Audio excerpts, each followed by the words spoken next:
Zdravím, přátelé, zde je další díl výpovědi Simona Parkse o reptiliánech a o tom, jak řídí svět. Reportér, můžete nám něco říct o tom, jaké prostředky reptiliáni používají k manipulaci a kontrole člověka? Simon, záleží na tom, jakou roli ten člověk má, jaká je jeho práce, jakého je pohlaví a zda již s nimi byl v kontaktu. Rozumějte, většina reptiliánů se na lidi dívá jako na tu nejspodnější spodinu. Když poprvé jednají s armádou, podřizuje se takzvaně protokolu první interakce, kdy se jim lidé prvně musí poklonit. Při dalších interakcích to již opakovat nemusí, protože již ukázali svou podřízenost vůči nim.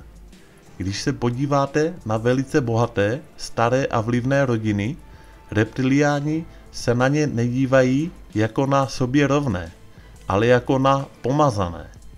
Pomazaní mocností se obecně klanět nemusí. Například při jednání s Rothschildy bude reptilián sedět v krásném vyřezávaném křeslu, trůnu, chcete-li, a kolem něj rodina Rothschildů. Nemusí se poklonit rovnou, ačkoliv při následném ceremoniálu proběhne chvíle, kdy se mu budou klanět. Je to však velice vzácné, aby reptilián přišel k někomu do domu. Musí to být skutečně důležitý jedinec či důležitá skupina lidí, aby to vyžadovalo interakci z tak vysokých kruhů.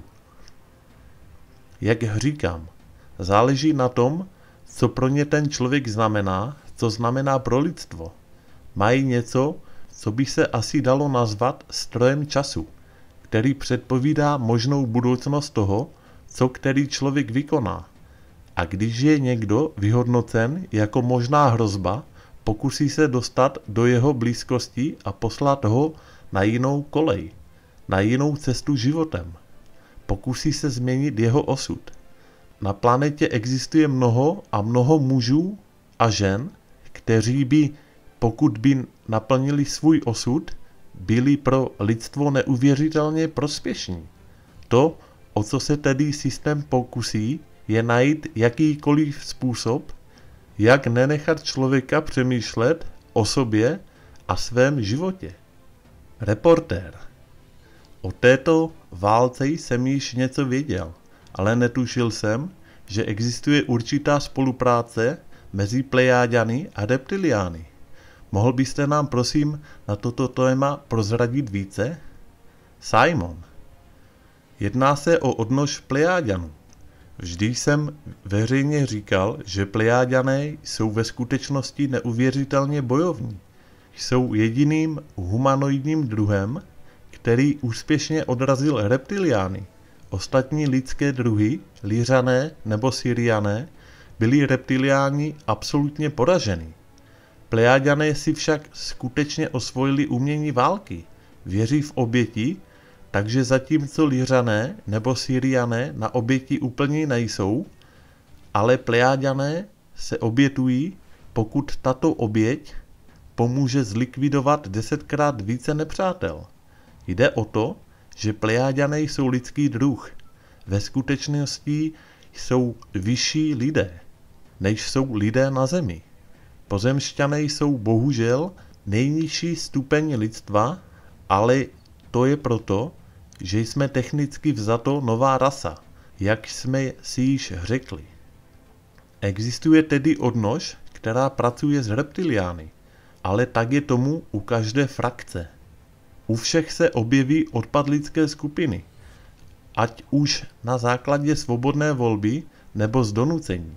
Nicméně drtivá většina Plejáďanů absolutně nenávidí reptiliány, opovrhuje jimi a je s nimi konstantně ve válce. Hovoříme tedy o malém fragmentované skupině Plejáďanů, kteří byli vyhnáni jejich vlastní vládou a tak šli a připojili se k někomu jinému. Takže ano, jsou Plejáďané, co spolupracují s reptiliány, ale není jich mnoho.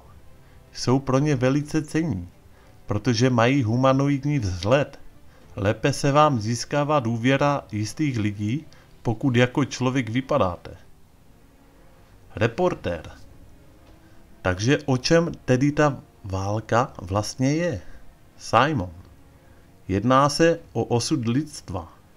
Je to doslova o tom, zda se lidem podaří přežít a vyvinout se, stát se tím, čím bychom mohli a měli být, nebo zda zůstaneme v tom samém bodu, ve kterém se nacházíme teď.